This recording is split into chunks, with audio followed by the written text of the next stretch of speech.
Hello guys. Alright, Labor Day ngayon diyan sa Pilipinas. Siyempre, maligayang araw kaarawan ng mga manggagawa, no? Mabuhay po ang mga manggagawang Pilipino, no? At ito, pag-usapan naman natin yung mga nagpapanggap na sila daw ay representante ng manggagawa. Okay, ang tinutukoy ko walang iba kundi si Eli Fernando, no? Oh, eto pag-usapan lang natin kasi si Eli Fernando panay ang banat na ang gobyerno daw ni PBBM ay walang ginagawa para sa mga manggagawa. Ang nagsalita si Eli Fernando na kailanman ay hindi naging manggagawa. No, na simula ng pagka-graduate ng college nag-vlogger na lang at hindi naman naging empleyado. At hindi naranasan, hindi rin naman naging magsasaka. Hindi rin naman niya naranasan ang maging tunay na empleyado. Mabuti pa ako. Ako ay humawak ng agency, humawak ng nasa 3,000 tao, mga ordinaryong tao, mga janitor. Nung ako ay nasa Cebu, mga janitor, mga anong tawag doon, delivery ng mga mail ng Veco, yung sa kuryente, no? Parang Meralco, ganon. Mga messenger, yan. Ang dami kong mga hinawakan at iba't ibang mga concert sa hotel, mga room boy, mga, alam mo yun, yung mga nasa hotel, mga maintenance, ganyan. So, at least ako, naramdaman ko at alam ko ang tunay na nararamdaman ng mga manggagawa. Maging sa kanilang mga sweldo, na totoo naman, hindi ko sinasabi na walang kakulangan, kundi talagang kailangan nating taasan din ang mga sweldo ng mga manggagawa. Ang problema ko dito kay Eli Fernando, no, maganda sana ang adhikain pero mali. Maganda sana ang adhikain pero ipinangako mali. Sablay ang ipinangako at nangako ng isang pangako na alam naman niya sa sarili niya na hindi maiisa katuparan, kundi nangako lamang upang budulin ang maraming mga manggagawa. Bakit ko sinasabi ito? Okay, si Eli Fernando ay walang ginawa yan, kundi ang gusto lang niyan ay mambudol at makaupo sa Kongreso. At magyabang-yabang doon. Paano mo masasabihin na tama ang kanyang flagship ang kanyang plataporma at ang kanyang ipinangangalandakan? Isipin mo, gagawin daw niyang pantay-pantay ang sweldo sa buong Pilipinas. Kahit kanino mong itanong na negosyante, mapamaliit, mapamalaking negosyante, yung mga ordinaryong nagtitinda lang ng mga tinapay o maliliit na bakery sa mga maliliit na bayan, hindi maniniwala dyan. Paano mong pagpapantayin ang sweldo ng Maynila at, for example, sweldo ng Maynila at isang maliit na bayan sa Agdangan, Quezon, halimbawa, na wala naman dong mga negosyong malalaki, kundi ang mga negosyo isang maliit na parang grocery, hindi mo pa nga masasabing grocery store, parang sari-sari lang siya. Store, malaki nga lang siya sa sari-sari store na ang kabuhayan lamang doon ay kopras, walang mga building. Paano mo tapos pasesweldoin mo na ang mga manggagawa ron ay sesweldo ng katulad sa Maynila? Ano ka ba? Siraulo ka ba o ano? Makatotohanan ba yung pinagsasabi? Sasasabi mo, ang isang may maliit na tindahan na may 10 empleyado, isipin mo, ilalagay mo sa pasweldo ng katulad sa Maynila? Palagay mo, doable yun? Palagay mo, makatotohanan yun? Ito ang sinasabi ko, no? Mali ang kanyang ipinangako. Ngayon, isinisisi niya kung bakit hindi maaprubahan at hindi niya... Sino ba naman ang maniniwala dyan? Bobo na lang. Kahit ako sabi ko gustuhin ko man pero hindi naman mangyayari. Imposible. Mas mabuti pa kung nagpanukala ka na sinabi mo bawat region, iaayos natin ang pagtataas ng sweldo. Bawat rehiyon, itataas natin ng sweldo ng naaangkop.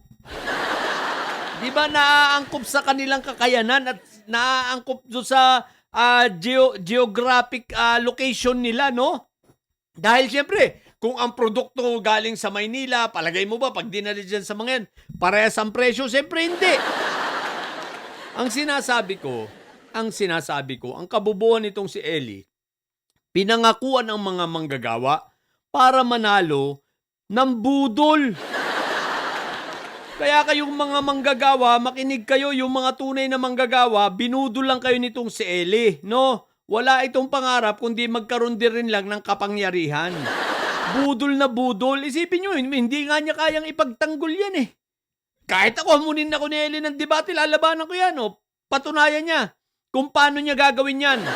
Kung paano mo gagawin na ang sweldo sa maliit na bayan ng Quezon. Halimbawa lang sa Quezon lang hindi pa tayo tumatawid ng dagat. Diyan na lang sa Quezon, sa Agdangan, Quezon, o sa Pulilio, Quezon. Halimbawa, gagawin mo ang sweldo niyan katulad ng sweldo ng minimum sa Maynila. Sige nga, paano mong gagawin yan? Ewan ko na lang kung mayroong may magnegosyo pa. Ewan ko lang kung may magtayo pa ng isang maliit na negosyo. Diba? So, napakasira lang ang ulo. Ginagamit ang mga manggagawa, no? Lalo ngayon, magbibida-bida na naman yan. Mayo 1, diba? Siyempre, magbibida-bida na naman ang isang congressman na kailanman ay hindi naging manggagawa. Diba? Magbibida-bida na naman at mambubudol na naman. Wala itong pinagkaiba kay Leandro, kay Lepiste Solar Leventador. Pare-pareho to, ang lahi nito, mambubudol, at si Barsagang si Miao Miao, no? Ibig kong sabihin, kung mangangako kayo sa inyong kampanya, siguraduhin nyo na kayang gawin.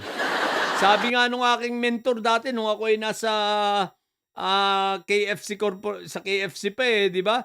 Sabi niya kinakailangan kapag ikaw ay gumagawa ng plano, first, kailangan achievable, second, measurable. Ang tanong ko, itong mga pangakong ito, platapormang ito, nagagawin mong pantay-pantay ang sweldo sa buong Pilipinas, palagay mo ba achievable yan?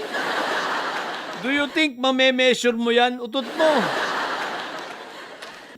Ang mame-measure mo rito, yung pambubudol, yung dami ng mabubudol mong tao.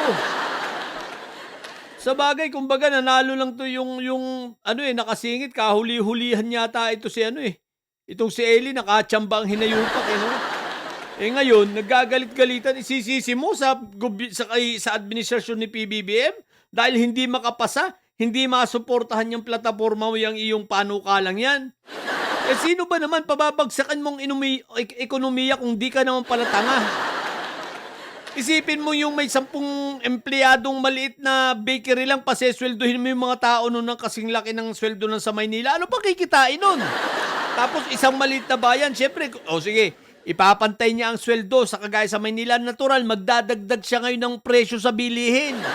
Magdadagdag siya ng presyo ngayon sa kanyang paninda. Ang tanong, may bibili ba samantalang ang liit ng kakayanan ng mga tao ron na ang pinagkakakitaan ng kalimitan ng tao ron ay kopras? Tsaka ilang mga pagsasaka ng mga gulay lamang, walang palay doon, kundi mga kopras lang. O di ba ang tanga mo lang? Ngayon, magbibida-bida ka na naman, Eli Fernando, at magsisisigaw ka na naman dyan. Mambubudol ka na naman. O mga manggagawa, nabudol na kayo nito, wag na uli kayo magpapabudol Hindi po kailanman sa panahon ngayon mahihirapan. Kung dito nga sa Canada, iba-iba ng probinsya. First world country na to Iba-iba ng probinsya iba-iba ng minimum minimum wage dito. Hindi pare-pareho, hindi rin pantay-pantay. Dito na yun diyan pa kaya sa Pilipinas, what the heck? So ang sa akin lang, hindi ako against. Gusto ko yan para sa manggagawa, pero lumagay tayo sa realidad, sa katotohanan, no? Ang dapat ginagawa, ang inaayos ay kung paano balangkasin ang tamang pagtaas ng sweldo, hindi yung papantay-pantayin mo, bobo. Di ba? Yun lang. What the heck, ang bobo na ito ni Eli Fernando, lang pambudol ang putik. Sa mga bobong didilis mga nabudol nito ni Eli Fernando ang tatay nyo ay preso, ang BP nyo ay bobo. Natili kayo mga bobo at masyad sapagkat ang masyad ay laging high blood. Bye! Oy, naalala ko ito nga pala rin yung nagsabi na hindi raw may impeach si Inday Sayad sa sa Kongreso. Well, tingnan natin.